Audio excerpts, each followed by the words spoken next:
আল ইয়াউমা আকমালতু লাকুম দীনাকুম, এটা পরিপূর্ণ জীবন ব্যবস্থা।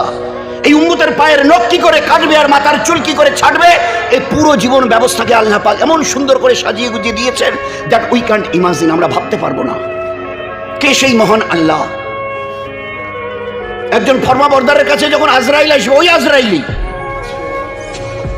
এসে তাকে সালাম দেবে, তার হাতে গুলদস্তা, বাকি ফেরেশতারা। ফের আসার সময় আল্লাহ বলে দেবে, ও আমার বড় মেহবুব ছিল, ও আমার বড় মেহবুবা ছিল, আমার মান্নেওয়ালি ও মেয়ে ছেলে। এই আজরাইল তার রূহ যখন বের করবে না, ও যেন সামান্য এতটুকু কষ্ট যেন অনুভব না করে। আল্লাহ পাকের ব্যবস্থাপনা কি কত আজীব! হুকুম দিয়ে পাঠাচ্ছে, যাও গিয়ে রূহ একবার খিচে ধরে নেই। ও আমার মান্যওয়ালা ছিল, হতে পারে গ্রামের একটা সাধারণ লোক, আমার বড় মান্যওয়ালা, হতে পারে একজন সামান্য ঘরের গৃহস্থী মেয়ে ছেলে, সংসার করেনেওয়ালি, কিন্তু আমার বড় মান্যওয়ালি ছিল। এই আজরাইল রূহ যখন বার করবি এমন ভাবে ও যেন টেরেই না পায়। আচ্ছা বলেন তো, আমাকে বোঝাবেন কেউ মেহরবানি করে, একটা মুরগিকে জবাই করে ফেলে দিই, কতক্ষণ ধরে সে ছটফট করে কিভাবে করে দেখেছেন? কিভাবে কাতরাচ্ছে কতক্ষণ ধরে দেখেছি কখনো ভালো করে? একটা ছোট্ট মুরগি গলাটা কেটে দিয়ে ছেড়ে দিয়েছেন, কিভাবে সে ছটফট করছে। আর তার মোকাবেলায় আমি একটা ইনসান, আমার রূহ বার করলে আমার অবস্থাটা কি হবে? কিন্তু আল্লাহর প্যারা নবী বলছেন, যখন তুমি মান্যওয়ালা হবে, ফরমা বরদার হবে, আল্লাহর পাকের মান্যওয়ালি হবে, তো তোমাকে দুনিয়াতে যখন নেবার জন্য আজরাইল আসবে, আল্লাহ পাক হুকুম করবে, খবরদার এতটুকু জন্য কষ্ট না পায়। আচ্ছা কিভাবে রূহ বার করা হবে? আল্লাহর নবী সাল্লাল্লাহু আলাইহি সাল্লামের হাদিসের আমি সারাংশ বলছি, দুটো হাদিস। এক রাওয়ায়াতের মধ্যে এসছে, মায়ের কোলে বাচ্চা মায়ের স্তন পান করতে করতে করতে করতে এমনভাবে মায়ের কোলে ঘুমিয়ে পড়ে যে মা আস্তে করে তার বুক থেকে বাচ্চাকে আলাদা করে বিছানায় শুইয়ে দিয়ে কাজে চলে যায়। বাচ্চা টেরেই পায় না কখন আমার পেট ভরে গেছে, কখন আমি ঘুমিয়েছি, কখন আমাকে আমার মা তার বুকের থেকে আলাদা করেছে, ও কিছুই বলতে পারে না। ওইভাবে তোমার রূহকে বার করা হবে। যেমন বাচ্চা কিছুই বুঝতে পারেনি কখন আমার পেট ভরেছিল, কখন আমার মা তার বুক থেকে আমাকে জুদো করেছিল, ওইভাবে। দ্বিতীয় হাদিসে পাকের মধ্যে এসছে, মেয়েরা আটা খিমার করে, খুমার বলি আমরা, তো বলছে যে ওই আটার খুমারের মধ্যে যদি একটা চুল ঢুকে থাকে, চুল, তো আপনি এক সাইডের মাথাটা ধরে আস্তে করে টানতে থাকুন, এমনভাবে বেরিয়ে আসবে, আটারও কোনো নড়চড়ে নেই, কিচ্ছু না, আস্তে করে বেরিয়ে আসবে।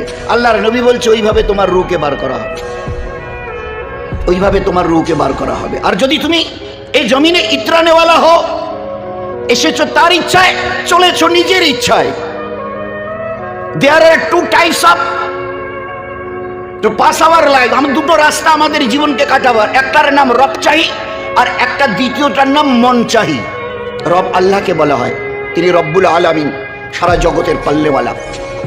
তো দুটো জীবন ব্যবস্থা আমাদের সামনে, পুরুষ হই আর মা বোন হই। একটা হচ্ছে রব, আমার আল্লাহ, যিনি আমাকে মেহেরবানি করে সৃষ্টির সেরা মানুষ করে পাঠিয়েছেন, তার ইচ্ছা মতো যদি চলি। আর দ্বিতীয় একটা, আল্লাহর জমিনে আল্লাহর মেহেরবাড়িতে দুপা নিয়ে, দু চোখ নিয়ে, কান জবান সবকিছু নিয়ে, দিল দিমাগ সবকিছুকে নিয়ে এসে এখানে যদি নিজের ইচ্ছায় চলি, একটা রব চাই একটা মন চাই। তো কিতাবের মধ্যে একদম পরিষ্কার এসছে, রব চাই চলনেওয়ালা। শুনে নাও কান খুলে, দুনিয়াতে তোমার ইজ্জতের আর হেফাজতের সীমা থাকবে না, সীমাহীন ইজ্জত আল্লাহ দেবে। যেখানে এখানেই থাকো, আর আমেরিকায় আল্লাহ তোমার হেফাজতের জিম্মা নিয়েছেন, আল্লাহ তোমাকে হেফাজত করবে। ওয়াল্লাহু খায়রুন হাফিজা। তুমি বলো আল্লাহর চাইতে বড় হেফাজত করেনেওয়ালা কে আছে আসমান আর জমিনে? যেদিন তুমি এই দুনিয়া থেকে বিদায় নিয়ে আজরাইল এসে ওইভাবে ফের কবরে যাবে, তো জান্নাতের বিস্তরা, কিয়ামতের মাঠে উঠবে, তো ফেরেশতারা একটা ওই রকম সফেদ উট পাখা লাগানো নিয়ে সিধা আল্লাহর আরশের ছায়ায় কিয়ামতের মাঠে যখন তুমি ওখানে তোমাকে নামানো হবে না, উটের পিঠ থেকে নামানো হবে, পাখা লাগানো, ও উটের পাখি যেভাবে ডানা থাকে উড়ে যায়, ওইভাবে উড়ে চলে যাবে। তোমাকে বরকে যেভাবে সাজিয়ে গুজে বরযাত্রীর লোকেরা বাড়ি থেকে নিয়ে মেয়ের বাড়িতে নিয়ে যায়, ওইভাবে কবর থেকে তোমাকে তুলে মোবারকবাদ দিতে দিতে তোমাকে হাসরের ময়দানে পৌঁছানো হবে। যখন তোমাকে নামানো হবে আল্লাহর আরশের ছায়ায়, তো দেখবে দস্তরখান লাগানো আছে, তামাম দুনিয়ার জাররাতের রুটি আর মাছের কলিজার কাবাব দিয়ে আল্লাহ তোমাকে নাস্তা করিয়ে দেবেন। নাস্তা পুরো করার পরে তোমাকে দেখানো হবে তোমার প্যারা নবী ইমামুল আম্বিয়া তাজদারে মদিনা জনাবে রাসূলুল্লাহ সাল্লাল্লাহু আলাইহি ওয়াসাল্লাম ইন্তজার করছে, নিজের হাত মোবারক থেকে জামে কাউসারের পানি তোমাদেরকে পান করিয়ে দেবে। Can you imagine it? ফের আল্লাহ পাকের তরফ থেকে এলান হবে, ও বান্দা বান্দি কাছে আসো, আমার তরফ থেকে এক জোড়া কাপড় নিয়ে নাও, পরো, আর সিধা জান্নাতে চলে যাও। এটা জীবন ব্যবস্থা। ফের জান্নাতের গেটে যখন গিয়ে পৌঁছাবে তো জান্নাতের যিনি মালিক রেজওয়ান, সে সালাম দেবে, মোবারকবাদ দেবে, জান্নাতের দরজা খোলা খুলে দেবে। এইবারে জান্নাতে এক পা ফেলে যখন তাকাবে না, হায় হায় হায়, তো ভিতরে ঢুকে এক ঝলক দেখে সেজদায় পড়ে যাবে। সেজদায় ফেরেশতারা এসে বলবে, আপনি মাথা তুলুন, লম্বা সময় সেজদা কাটিয়েছেন, চাই পুরুষ হই আর মেয়ে ছেলে। তো মাথা তুলে বলবে, এত লম্বা সময়ের সেজদা কিসের জন্যে? তো বলছে, আমি আঙ্গুলে গুনা 20, 30, 40, 50, 60টা বছর আল্লাহর সামান্য একটু ইবাদত করেছি, আর এখানে যে নিয়ামত দেখছি আমি তো চিন্তাও করতে পারছি না যে আমার আল্লাহ আমার জন্য এত বড় ভারী নিয়ামত এখানে ব্যবস্থা করে রেখেছেন। হুর গিলমান বিল্ডিং বালাখানা, দুধের মধুর পবিত্র শরাবের ঠান্ডা পানির নহর, আজীব ইন্তজাম, আজীব বিল্ডিং, এক একটা সোনার ইট, সোনার একটা ইটের উপর। সে জান্নাত কি হবে, কেমন বিল্ডিং হবে, শুধু কোরআনে কারিমে আল্লাহ বলেছেন, ও মাসাকিনা তাইয়্যিব, ও জান্নাতের বিল্ডিং। কলেমা পড়েছো? বলে হ্যাঁ। কি ও কি কলেমা কেমন? বলে কলেমায়ে তাইয়্যিব, পাক ও পবিত্র কলেমা। তো বলে তোমাদের জান্নাতে যে বিল্ডিং দেওয়া হবে, ও মাসাকিনা তাইয়্যিব, ও বিল্ডিং বড় পাক ও পবিত্র হবে, সেটা পাক ও পবিত্র বিল্ডিং হবে। এই দুবাইয়েরও হোস্টেল নয়, দুবাইয়েরও 160 তলা, ও দুবাইয়েরও 160 তলা বিল্ডিং নয়। একটা ওর পাশ দিয়ে যদি একটা কুকুর যেতে থাকে না, তো কুকুরদের একটু অভ্যাস ওরকমই থাকে, ও যেতে যেতে যেতে যেতে একটা পাতুলে পেশাব করে দিয়ে চলে গেল। তো জান্নাতে ও কোনোদিন কুকুর দেখাই পাবে না, থাকবেই না, তো পেশাব করে নাপাক করবে কি করে? আল্লাহ ওই জন্য বয়ান করেছেন, মাসাকিনা তাইয়্যিব, পাক ও পবিত্র বিল্ডিং সেখানে তোমাদেরকে দেয়া হবে। এখানে দুবাইয়ের ওই 160 তলা বিল্ডিং এর এক একটা করে রুমের ভাড়া, সন্ধ্যায় গিয়ে ঢুকবেন আর সকালবেলা বেরিয়ে এসে তালাটা বন্ধ করে চাবিটা এনে ওনাদের অফিসের টেবিলে রেখে দেবেন। ভাই বিল কত হয়েছে? তো বলে 18.5 লক্ষ টাকা। এক একটা রুমের ভাড়া কত ভাই? আর বলেন না কত? আর আমি বাস্তব ঘটনা বলছি আপনাদের, রূপকথা বলছি, শোনাচ্ছি না, নাটক করছি না। এক একটা রুমের ভাড়া একটা রাতের জন্য 18.5 লক্ষ টাকা। কি আছে ওতে? কতটা সুখের সামগ্রী ওখানে রেখেছেন তারা, ওই হোটেলের মালিক দুবাইয়ের। তাই যদি হবে 3.5 একটা নাপাক ইনসান, ভালো করে বুঝি, আমার জন্য দোয়া করেন, আল্লাহ আমাকে জন্য বুঝবার তৌফিক দেয়। একটা মাটির ইটকে পুড়ে তাই দিয়ে একটা বিল্ডিং করা হয়েছে, যার এক রাতের ভাড়া 18.5 লক্ষ টাকা। আল্লাহ আপনার আমাদের জন্য আল্লাহ করুন যেন আল্লাহ তাই হয়, তাই জন্য আল্লাহ বানিয়ে দেয়। ও জান্নাত, যে জান্নাতের বয়ান করতে গিয়ে বলছেন যার বিল্ডিং পর্যন্ত পাক ও পবিত্র থাকবে, তাহলে সেই জান্নাতের বিল্ডিংটা কেমন হবে বলুন না, কেমন হবে? আল্লাহ বয়ান করছে হুর, তোমরা চিন্তা করতে, আজ পর্যন্ত কোনো ইনসান তো দূরের কথা, কোন ফেরেশতা পর্যন্ত হুরকে হাত লাগানো, আঙ্গুল দিয়ে টাচ করা তো দূরের কথা, তারা চোখেও দেখেনি। কোরআনে কারিমে আল্লাহ বয়ান করছে, তোমাদের জন্য অপেক্ষা করছে জান্নাতের ওই হুর, এরা এই রকম, এরা যেন সমুদ্রে ঝিনুকের মধ্যে লুকোনো মুক্তার মতো, যাদের কোনো ফেরেশতা আজ পর্যন্ত দেখতে পারেনি, তোমাদের জন্য সংরক্ষিত রয়েছে। এরা সমুদ্রের ঝিনুকের মধ্যে লুকোনো মুক্তর মতো। মুক্ত কিভাবে আল্লাহ তৈরি করে কম বেশি আমরা জানি। আসমান থেকে বৃষ্টি পড়ে সমুদ্রে, আমাদের ওই তিস্তা তোরসায় এই নদীতে নয়, সমুদ্রে। তো একটা ফোঁটাকে, যে ফোঁটাটাকে আল্লাহ হুকুম করেন, ওইটা এবারে সমুদ্রের গভীরতা 1, 2, 3, 4, 5 কিলোমিটার, ওটা নিচের দিকে সমানে যেতে থাকে। ওই ফোঁটাটা সমুদ্রের নিচতলায় একটা ঝিনুক মুখ খুলে রেখে দেয়। এটা আল্লাহর কুদরতে সবটুকুই হয়। একটা ঝিনুক সে মুখ খুলে রাখে, ওই বৃষ্টির ফোঁটাটুকু পানির উপরে, দরিয়ার উপরে পড়ার পরে নামতে নামতে 2, 4, 5 কিলোমিটার নিচে গিয়ে ওই ঝিনুকের ভিতরে ঢুকে যায়। আল্লাহ নিজের কুদরতে থেকে ওই ঝিনুকের মুখটা বন্ধ করে দেয়। তারপরে একটা লম্বা সময় পার হয়ে যায়, ওই ফোঁটাটুকুকে আল্লাহ মতি হিসাবে তৈরি করেন। এ হচ্ছে ঝিনুকের মধ্যে লুকোনো মুক্ত, যেখানে ফেরেশতা পর্যন্ত দেখবার তাদের কোনো অবকাশ ছিল না, তোমাদের জন্য ইন্তজার করছে। ফেরো জান্নাত, ওয়ালাকুম ফিহা মা তাশতাই আনফুসুকুম ওয়ালাকুম ফিহা মা তাদাউন। সে এমন এক জান্নাত যে দিল থেকে যা চাইবে, যা বলবে ইশারা, আমি আল্লাহ জানেন দেওয়ার সঙ্গে সঙ্গে তোমার সামনে প্লেস করবো, হাজির করার সঙ্গে সঙ্গে। এক ঝাঁক পাখি উড়ে যাচ্ছে আপনার ওখানে থাকার।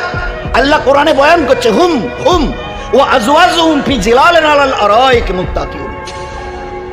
ও জান্নাতের দুটো দামি সিংহাসনে, তো দেখছে ওটা কিরকম হবে আল্লাহই জানে। আল্লাহ বয়ান করছেন সেই জান্নাতের সিংহাসনে কিভাবে এইভাবে বসে থাকা। আল্লাহ বলছে না না না না, এইভাবে টেক দিয়ে, মুত্তাক টেক লাগিয়ে তিনি এবং তার বিবি জান্নাতে বসে থাকবেন।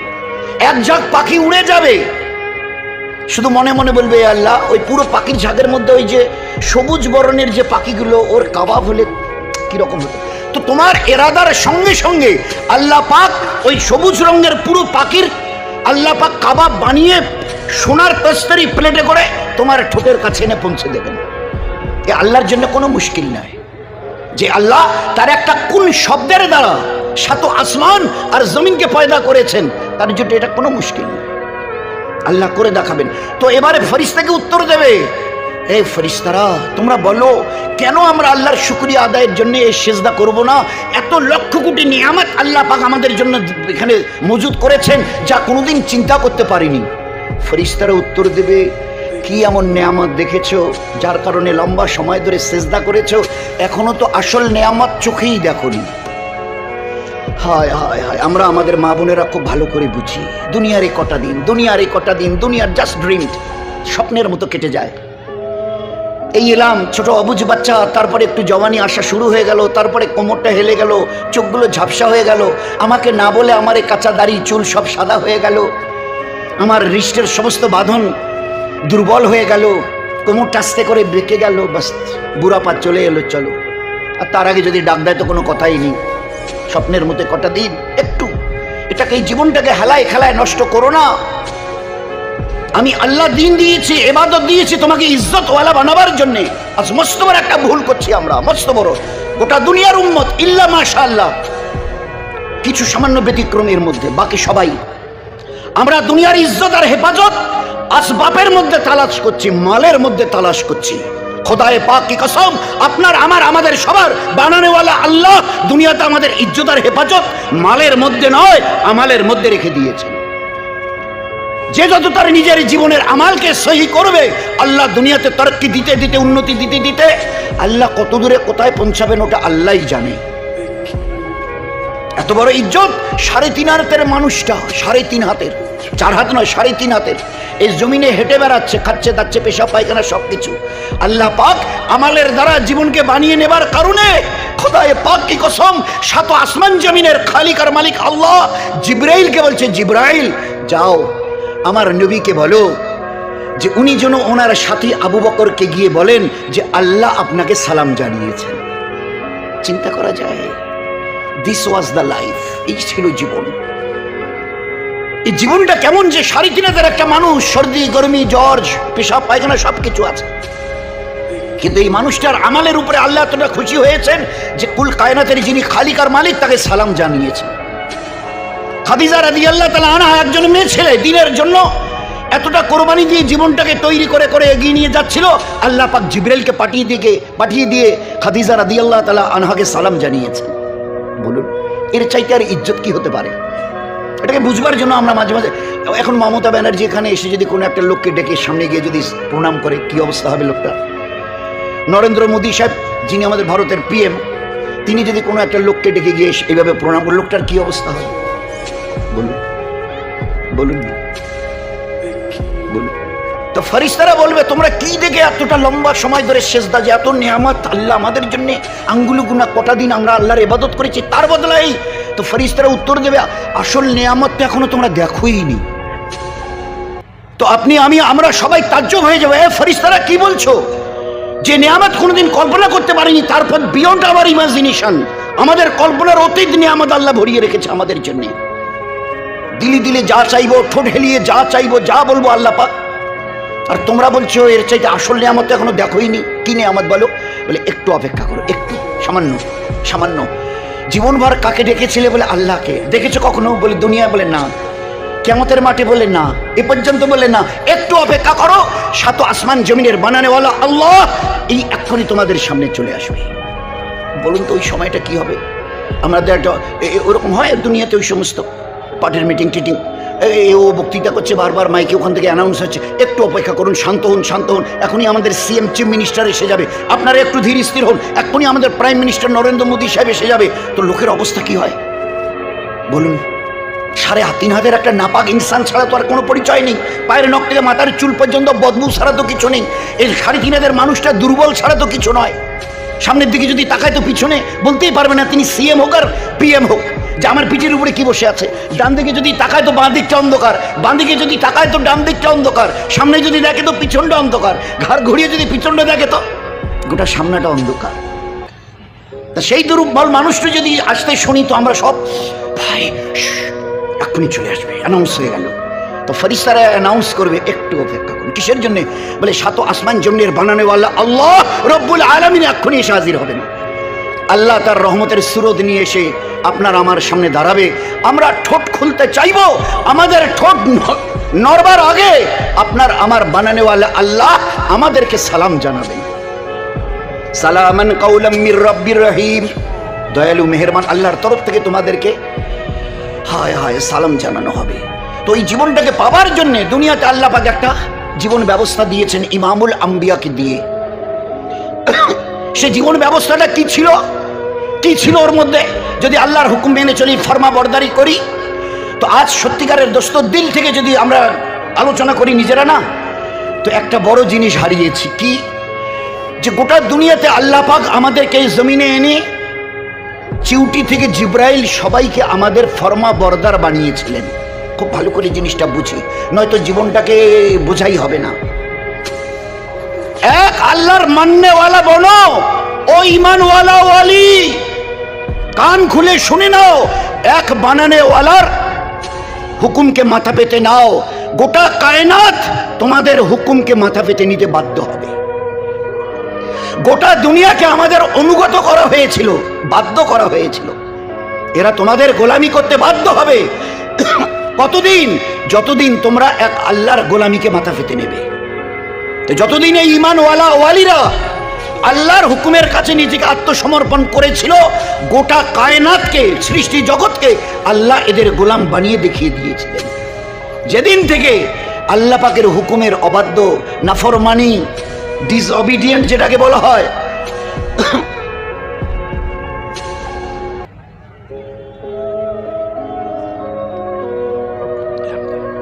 তো যেদিন থেকে আমরা এক আল্লাহর আনুগত্য মানা ছেড়ে দিয়েছি, খোদায়ে পাক কি কসম, ওই দিন থেকে যাদের গোলাম তামাম দুনিয়া হয়ে থাকবার কথা, আমরা অতটুকু আমাদের ত্রুটি হওয়ার কারণে আজ কুল কায়নাতের আমরা গোলাম বনে গেছি। ছিলাম সৃষ্টির সেরা হিসাবে, কায়নাত আমাদের অনুগত থাকবে, কিন্তু যেদিন আল্লাহর অনুগত থেকে নিজেকে বার করে দিয়েছি, সেই দিন থেকে সবার আমাদেরকে অনুগত হতে হচ্ছে। গোটা দুনিয়া যা বলবেন আমরা করতে বাধ্য, নয়তো ঈমানওয়ালা যা বলেছিল গোটা দুনিয়া মানতে বাধ্য হয়েছিল। এই গল্প নয়, একটা বাস্তব জীবন ব্যবস্থা আল্লাহ দেখিয়ে দিয়েছিলেন। এ হাওয়া এই করে দে, তো সঙ্গে সঙ্গে ও হাওয়া ফরমা বরদারি করতে মানতে বাধ্য হয়েছিল। এ জমিন এই কর, এ দরিয়া এই কর, এ আফ্রিকার জঙ্গলের জানোয়ার এইভাবে চলে যা। তো গোটা মখলুক এই ঈমানওয়ালা ওয়ালির হুকুম মানতে বাধ্য হয়েছিল। যেদিন থেকে আমরা এক আল্লাহর ফরমা বরদারি ছেড়ে দিয়েছি, সেই দিন সব হারিয়ে কাঙ্গাল হয়ে অপরের কাছে ভিক মাংছি। বলেন এর চাইতে লজ্জার আর কি হতে পারে? এর নিট রেজাল্ট, এর শেষ ফল, দুনিয়াও হারালাম, আখেরাতও হারালাম। এ কত বড় আফসোসের কথা। দুনিয়াও গেল, আমার আখেরাতও গেল, তো বাকি কি রইল? বাকি কি রইল বলেন না? কি রইল? আল্লাহ দেখিয়ে দিয়েছিলেন এই মুসলমানের জীবন ব্যবস্থা, সবাই আমরা জানি। শুধু 2 রাকাত নামাজ, আজ তো 5 ওয়াক্তের ফরজেরও কি অবস্থা আমরা সবাই দেখি। আমাদের মসজিদে যখন আজান হয় কত পার্সেন্ট আসে? 100 জনের এই বস্তি, 100টা ঘরের এই মসজিদ, আজান হয়ে গেল 10, 12, 15 জন মুসল্লি, বাকি সব খালি। অথচ আল্লাহ পাক এই উম্মতকে একটা জীবন দিয়েছিলেন। 2 রাকাত পড়ো আর আমাকে বলো কি চাও। ইয়াস্তাইনু বিস-সাবরি ওয়াস-সালাত, বলো কি চাও। এই আল্লাহ, আমরা দরিয়ার উপর দিয়ে চলে যাব, কিন্তু দরিয়ার পানি যেন আমাদের ঘোড়ার খুঁড়ের পায়ে যেন খুঁড়ে যেন না লাগে। আচ্ছা ঠিক আছে, চলো চালিয়ে দাও। এই আল্লাহ, এই আগুনের পাহাড় নাকি চলে আসছে মদিনার দিকে, মদিনাকে শেষ করে দেবে, আমি ওকে সরিয়ে দেবো। তো 2 রাকাত পরে আমি যাচ্ছি। বলে ঠিক আছে, সরিয়ে দাও। তো আগুনের পাহাড়ের সামনে দাঁড়িয়ে হাত দিয়ে